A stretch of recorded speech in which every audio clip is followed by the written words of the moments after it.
obstacles to getting married are the same. The application may differ, but the obstacles are just the same. I would like you to be brutally honest with yourself today as we look at these things. Anyone that you notice resembles something you have to deal with, I'd like you to take note of it and say, this is a must deal with. All right? The first thing I want to show you is the Bible tells us in Amos chapter 3 verse 3, can two walk together except they be what? Agreed. All right? The Bible also says in Songs of Solomon chapter 2 verse 15, take away from us the little foxes, even the little foxes that does what, ma'am? They do what? Little foxes do what, ma'am? They spoil the vine. So what damages relationships? They are little things. And I want to show you some of those little things that you may not know is the reason why somebody gets close to you and the person eventually leaves and walks away from you. We want to look at that today. Number one is what I call wrong motives or wrong orientation. Wrong orientation, or what I call wrong motives. I have, in my years of interacting with singles and counseling, coaching, mentoring, in my years of mentoring with singles, one of the things that I found out is responsible for many of our singles not getting married. One of the things that I found is wrong orientation. And one of the things that wrong orientation does in relationship is that it sends early frustration into your partner.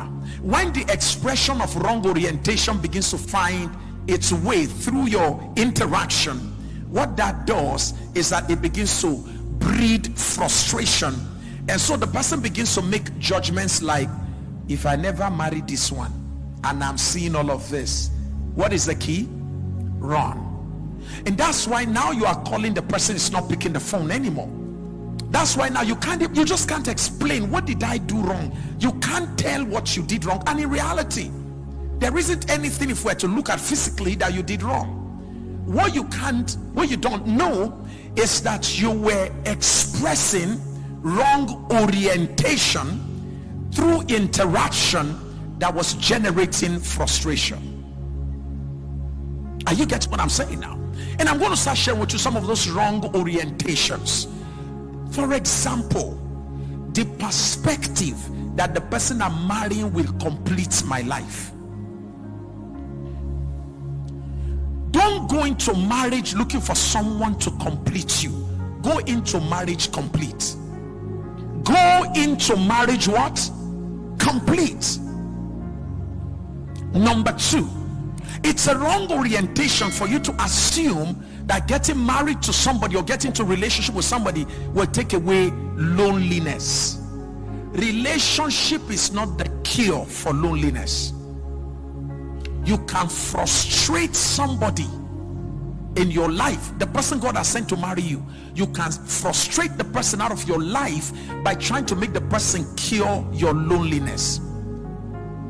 And how do we see loneliness in manifestation? It comes through unusual attachment. It is the reason why, hello, how are you? I'm just feeling lonely right now. Hello, are you at work? Okay, you just called him a few minutes ago. You just called him 1 hour ago. You just called him 2 hours ago. You just called that 3 hours ago. I need you, I'm missing you, and all of that. So when the person begins to see that I'm not yet married and I'm carrying this burden, I better drop it quickly and escape from my life. I am not the cure to your loneliness. Loneliness is an emotional problem. Marriage is not the cure. God did not give a man a wife to cure loneliness, because the man that God gave a wife was not lonely when the wife came. He was what? Alone. There's a difference between loneliness and being alone. Only people that are alone qualify to be married. Lonely people need treatment.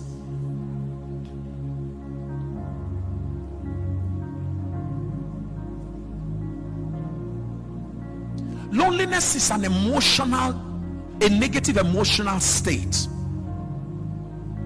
It's a combination of so many things happening in one person at the same time.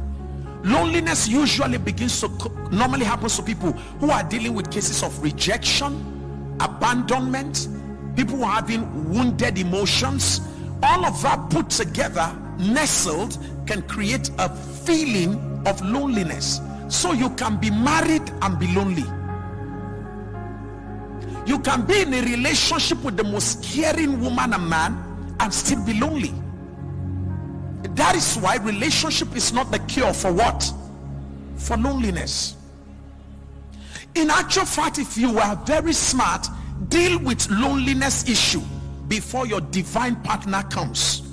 Otherwise, you will waste your season by frustrating the person through the loneliness that is at work through your life. Do you get that now? You have to move from being lonely to being what?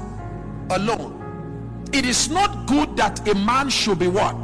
Alone. So the key is to be alone. When Rebecca came to the well, I'm sure you do know that Rebecca did not come to the well in the company of other women. The Bible says Rebecca came to the well alone. Somebody say alone. Yes, Rebecca came to the well alone, sir. And when she got to the well, she was so alone that she could fetch water from the well and need no help, no need to lean on anybody. Sweetheart, there's nothing wrong with having friends, but leaning on friends is a reflection of a deficit in your soul. You can't breathe without a friend. You can't move without a friend. You can't sleep without a friend.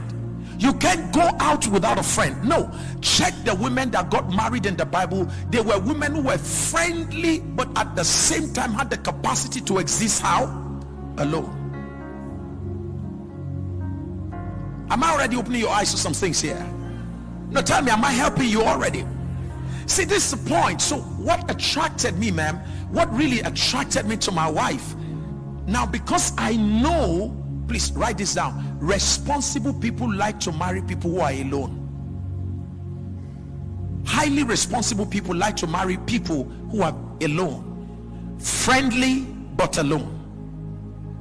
So here is the game. What actually happened was that when I was going to get married to my wife, because I know the nature of my assignment, I know that I'm going to be a very busy person. I know that someday in my future I was going to be very successful in my career. So, and I said to myself, I don't want a woman who, my house is such a busy place, friends, you know, every time, can't do without friends. You get that kind of a thing. But because I will need sanity, because I'm a thinker. I don't want a case where I'm trying to think and I'm hearing noise in my bedroom. Her friends have come. They have no time of visitation. And when I want to tell her, sweetheart, I would like to think, but are you trying to stop me from my friends? You met with my friends, so you can't separate me from my friends. So why marry someone you can't separate? So this is how some men think. When I notice that I can't separate you from your friend, I separate from you.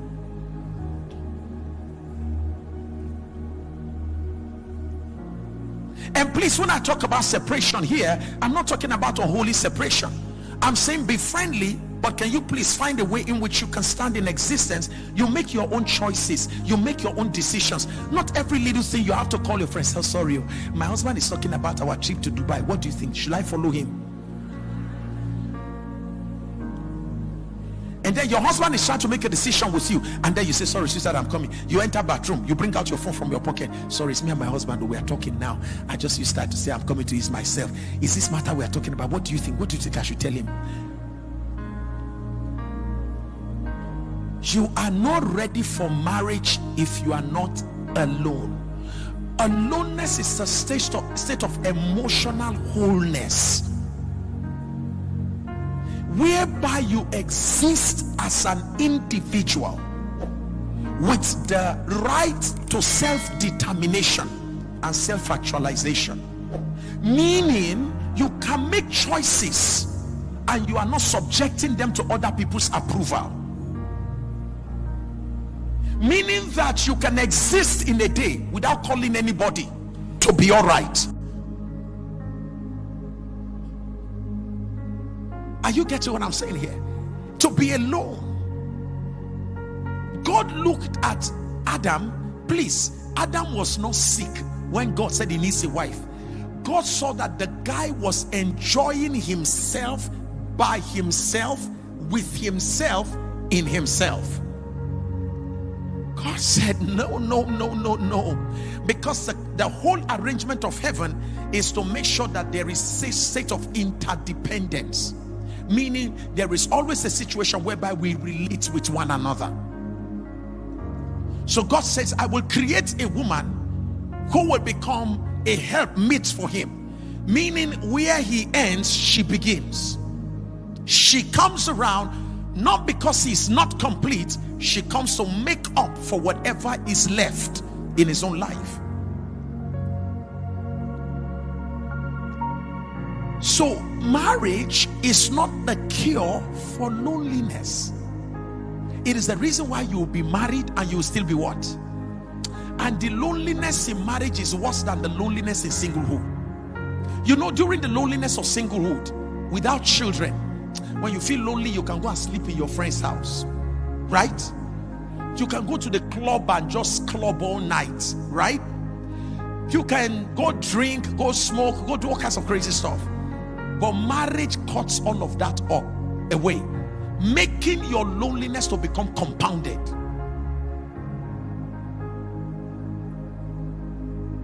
So don't marry to cure loneliness. One of the manifestations of loneliness is the need to be needed always. The need to be what? Yes, write that down. The need to be needed always. How do you know somebody who is having loneliness as a major problem? Let me give you a practical example. Ladies who perhaps have issues of loneliness, the moment they come into your life, in order to be needed, they create the need to be needed. Okay, so she does this for you, she does that for you, she does that. So she's, write this down, she is more of a human doing than a human being. I can see some of you already like, wow, I just see we are missing it now. So you come into the life of a guy, you give him sex, he didn't ask for it. You were even the one that gave him sex. It's not like the guy didn't even do anything. You were the one that made him to do it. You are the one that came to his house. You are the one that entered his bedroom. There are spider webs here. The guy has been living with spider. Listen, this guy, no, listen, this guy is not only living with spiders, lions, snakes, he lives with all of them. And they are okay. And then you show up, the next thing, there's spider here. Even where there are no spider, there's spider. There's cockroach. The pot is dirty. This guy has no wash pot in the last 6 months. And the guy's looking fresh. The guys know what I'm talking about. They're all laughing. They know what I'm... Fine guy. When you see him outside, clean slippers, clean native, pots, back, has not been washed for 6 months. And you come into his house, you want to do this, and listen to me, you're not doing it because of anything. You are doing it to be loved. Once you get into a relationship, there's this thing about doing. You just like to do. You are the one that sent him money. You are the one that bought him clothes. He didn't ask for it, you bought him shoe. He didn't ask for anything. You say, can we go to Dubai? Oh no, vacation. This guy is comfortable in Zuma Rock. He likes... You are the one that proposed Dubai. You are the one that is you just say doing. And listen, this is the reason why, if you're not careful, you get married to him like that. You have already over-mothered him into marriage, and you have communicated to him that you're going to be a nurturer. So what then happens is that you then marry him. You came into his life as a doer. You then marry him, and again, your wedding, you sponsored it. The bride price you gave him to pay your parents. Am I making a right point here? You all know what goes on.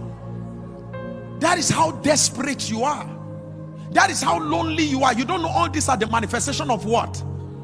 Say it again. Loneliness. And the need to be what? Needed. Which makes you to be more of a human doing than a human being. You find it difficult to be to be loved, so you must do to be loved. There's something about you. The moment you come to a person's life, you just want to do to be loved. And by the way, let me say this: you are reversing the order of creation. As a lady, you are supposed to be more of a receiver. By design, you are meant to receive.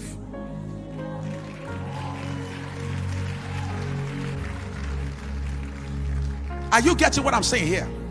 Now, Pastor Sam, does that mean a lady can't give? No, here's the game. You are a multiplier.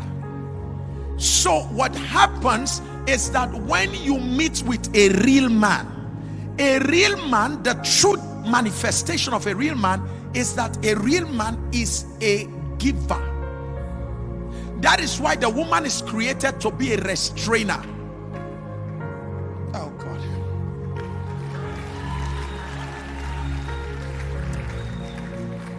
Are you ready for some serious talk in relationship? This is not all this motivational stuff you hear on relationship. Can we go a little bit deeper? Let me give you a practical example. I feel like sitting down now and say, just, I tell you. Okay, so here's the game. Here's the game. I want you to listen to me carefully. You are all mature people, so we'll talk practical stuff. In my singles meeting, we don't call it spade that agricultural implement. All right? Okay, so watch this carefully. When a man is having intercourse with a woman, right? He ejaculates. In a single ejaculation, a man can send out as much as millions of sperms. Am I correct? Have you noticed that the body of a woman is designed to restrain them, to receive and restrain? Oh God. I'm trying to teach you what your mother didn't teach you, because she too didn't know it. The woman is by design created to receive and also restrain. That is why woe to a man who is married to a woman who does not restrain him. So 50 million sperm cells come by design. The woman say, oh God, now wow, look at how much you are pouring out at the same time. I will receive one of them. The rest of them, we don't need them. Let them die. Is that okay? It's called receive and what? Because if I allow all of them to come, sir, you will have 50 million children at the same time. Your life is finished. So the woman is designed to restrain and at the same time receive.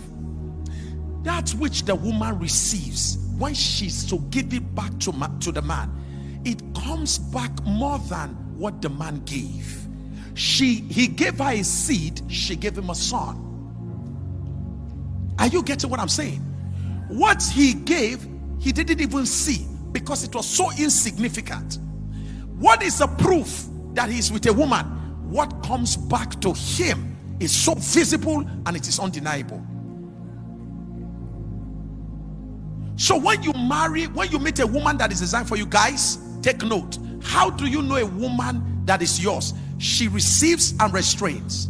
So here you are a real man, and your nature is to what? I want to get it now. Your nature is to what? To give. Okay, so when you meet her, how are you, sweetheart? Because it's our nature as men, created by God in his image. For God so loved, and he what? Gave. So that's how you know a true man. When he's in love, he what? Not he receives. So yes, all my sisters who are working class sisters, who are paying your way into love, you're still going to lose what you paid for. Be to be loved. Stop doing to be loved. Be to be loved. Stop doing to be loved. Look at how much you have done and look at how much it has cost you. So how do you know you are in love, you are in relation with the right man? Sorry sir, what's your name again? Yeah, my brother. Sir? Samuel. Fantastic. Oh, you're my namesake, right? I mean, where's my brother that is hanging out with my sister? What's his name again? Huh? Lawrence, God bless you, man. I can see that your countenance has changed. You're looking more relaxed. That's what happens. More relaxed. Okay, so watch this carefully. How do you know that you've met the right guy? The moment you meet the right guy for God, and he's in love with you, for God so loved, and he does what? For God so loved, he did what? He gave. So the first thing you're going to be noticing is a natural, organic, authentic desire to give. So be hearing questions like, is there anything I can do? What's wrong with your car? Send it to me, can I fix it? I had your phone the other day, what's happening? Can I help you fix it? Now, it's not about whether he earns so much. It's not about whether he is rich. The proof of a real man is that he has a rich heart.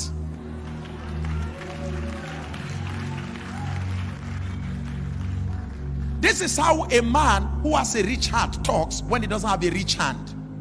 Marry a man with a rich heart, not a rich hand. If a man's hand is rich and his heart is poor, you will soon pay the consequence. You'll suffer the consequence. So how do you know a rich guy who has a rich heart? You're going to be hearing, or a man who has a rich heart but doesn't have so much in his hand, you're going to hear, I understand your phone is having a problem right now. Please bear with me. Right now, I don't have so much, and I know it's really inconveniencing. Next month, I am trusting God I'll be able to get something, and I'll fix the phone for you. Did you hear that? That's how to know a real guy. Now, why are we having problem with most men today? Most men, we are over-mothered and under-fathered. So most of our men don't even know what it means to be a man, because they've been over-feminized and under-masculinized. So the only thing you can use to show you are a man is shape, size, beards, and all of that. So the woman marries the beards and the shape and the size, and then she realizes there is not a man in the man.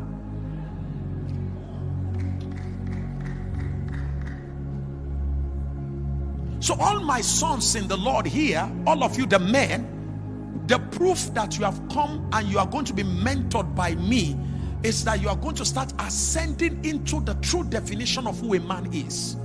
A man is a giver. When a man finds who he loves, the proof of it is the proof that God demonstrated. For God so loved and God so gave.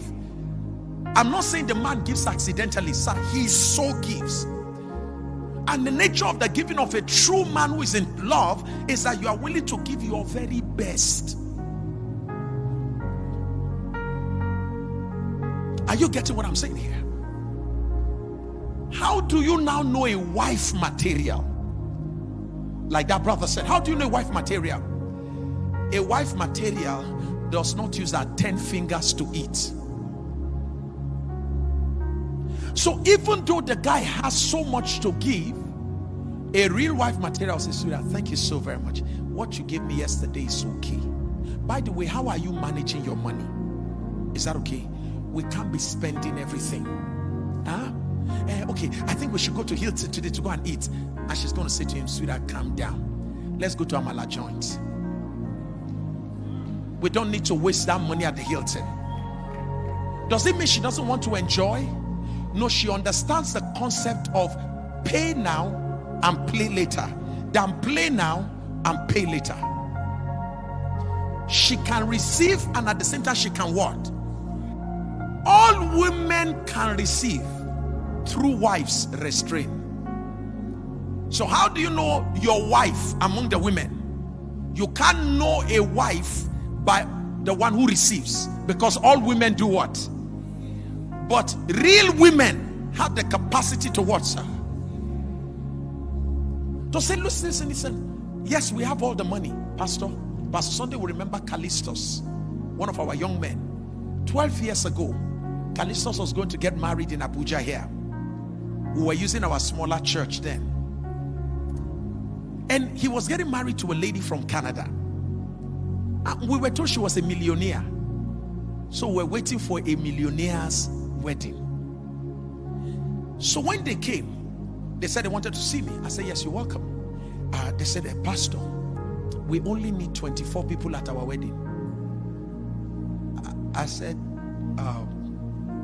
sorry, like 24 officials or said, no, sir, everybody that will be there should be 24 in number. You remember that wedding, sir? Owen House.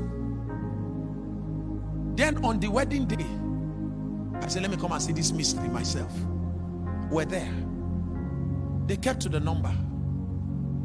And when wedding finished, I thought there was going to be reception. They thank everybody for coming. Thank you all for coming. And then please, on your way going out, we have some stuff for you outside, out there. 24 packs of rice. And they bought it from Mr. Biggs. They are stupid, Abi. They are broke. Can I tell you who they are today? The man in question, your boy Callistus, our boy Callistus. Callistus is now the director of education. I won't mention the province, one of the provinces in Canada. This guy is a multi-millionaire, the wife a multi-millionaire. He was talking to me recently, he said, Daddy, we can't wait for you to come to Canada, I want to spoil you. And he called me and said, Daddy, I want to start a company in Nigeria, I want to start employing people. And we got one of our women in church, she's the director of his business for the whole of Nigeria now. How about those who did big wedding around this time, who blocked the streets? Some are divorced. Some are living in a place outside Abuja towards Nasarawa, around the boundary.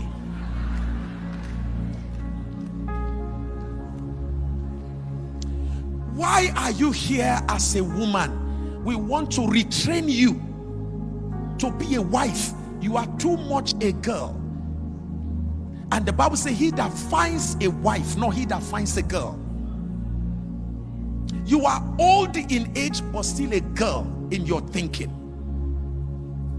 You need to put aside girlish way of thinking, childish ways of thinking, and become a woman, become a man. A real wife receives with generosity, with thanksgiving, with gratitude, but at the same time, she has the discipline to do what? To restrain.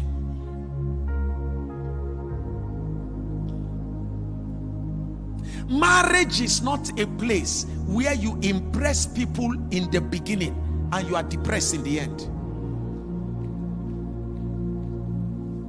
So one of the reasons why relationships fail is that you are just entering into a relationship with the guy. Hey, how are you doing? Thank you so very much. I learned you're a civil servant. Yes, I'm a civil servant. I work with Ministry of Local Government Affairs. You know, so, or ministry. Pastor, give me an example of ministries where there's no real progress. Yes, I work with Ministry of Agric. There's a lot of work going on there now. There's a lot of money there. So, Ministry of Culture and Tourism. There's no zoo. So imagine that this guy doesn't make more than he is, because civil servant, how much is the salary of civil servant? Left to every civil servant salary, nobody will be prosperous. The real money in civil service comes from travels and other stuff. So imagine you are in a parastatal or ministry where there's no such activity. And this guy tells you, my normal income is about 110,000. And you're not saying, thank you so very much. As we're planning the wedding, you know, because a lot of my friends are going to come. I'm expecting at least about 1,000 people will come. Are you having a crusade?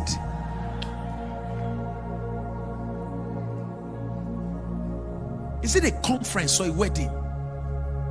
And you know, because of my father's status in society, so am I going to use my wedding to amplify your father's status? If your father wants to protect his status, he should invest into the wedding. Restrain.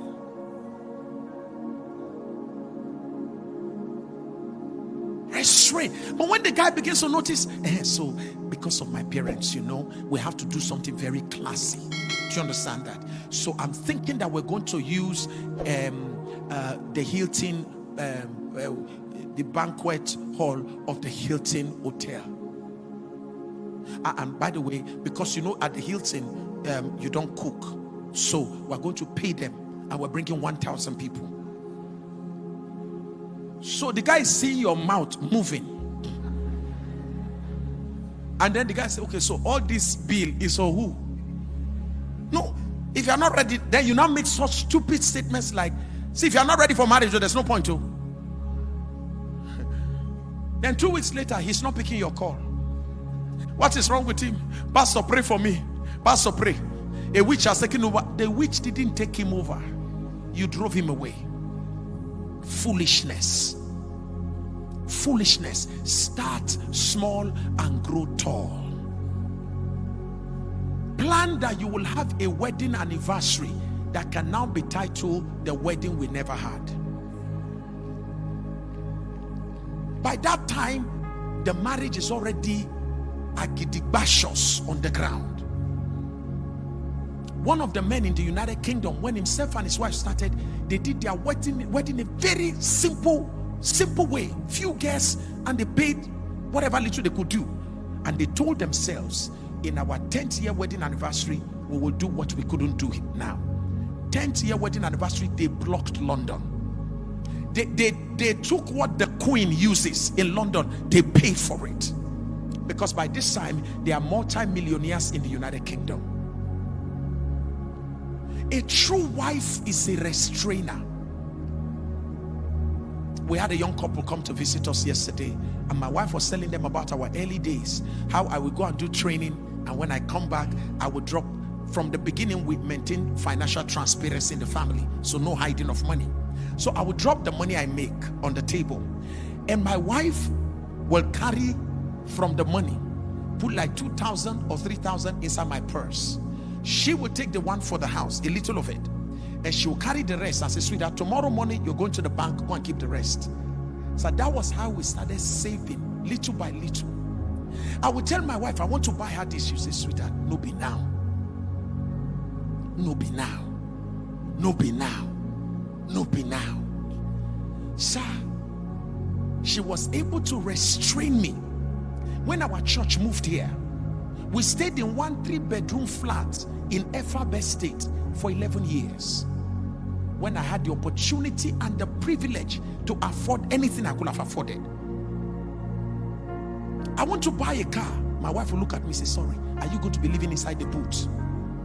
She said, does it make sense that you are buying such a car, you are bringing it to a landlord's house? That you have never started bringing new cars. The ones you have, they have increased our rent. Wise woman. Wise woman. I didn't miss it when I chose her.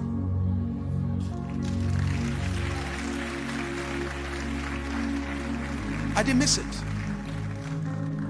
Are you learning something here? Does it mean we don't? Several times they're giving me. I always want to make sure I take care of her. I impress her. She say, hold on. At a point one day, there was a duplex that was open here. So I went to him. I said, baby, come. Since our church is here now, I said, why don't I just go and rent one of these duplexes? She said, for what? I said, no, so that we can be close to church. She said, no. She said, don't forget, you are free to move there by yourself. The children and I will remain here. She said, the agreement we had is that from this house, we are moving to where? Our house. She said, it doesn't matter how many bedroom flat it is or duplex. If it's not your own, it's not your own. Restrain. Restrain. I don't like it when singles meeting goes quiet like this. Why are you this quiet? Help me look at your neighbor and say, why are you quiet like this? Please help Samuel. Samuel is meditating. Samuel, help me.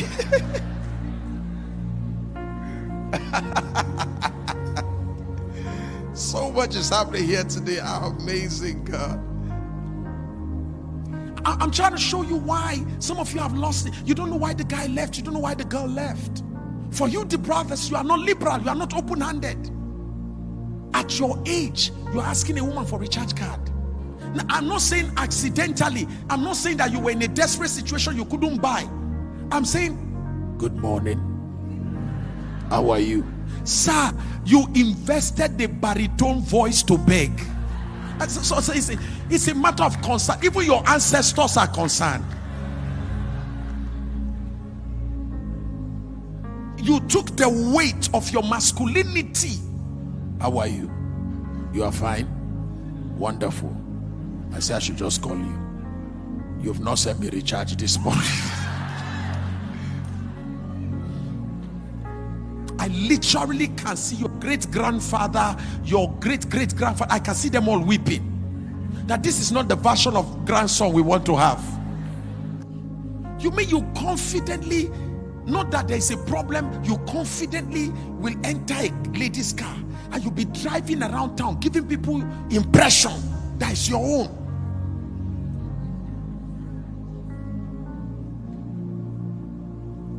So wrong orientation is one of the major reasons why people are not married. There's so much we can dig into there. Wrong assumption about who a husband is. Wrong assumption about who a wife should be. That a wife is somebody that must submit to you without you loving her first. You don't have any mission, but you want submission. You are a bunch of confusion and you are looking for submission. Sub is for mission, meaning come under the vision to make it come to pass.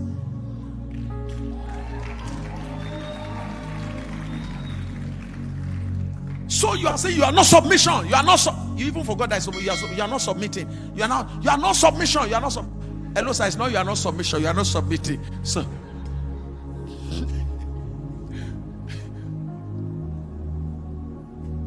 The issue is not that she doesn't want to submit. There's nothing to sub under. Where is the mission? She's been asking you for a long time, where are we going to? I know the road. I know the road. And then you go in the night, you're like, where they go? Where will I go? Where will I go? You don't know the way. Wrong orientation. Number 2.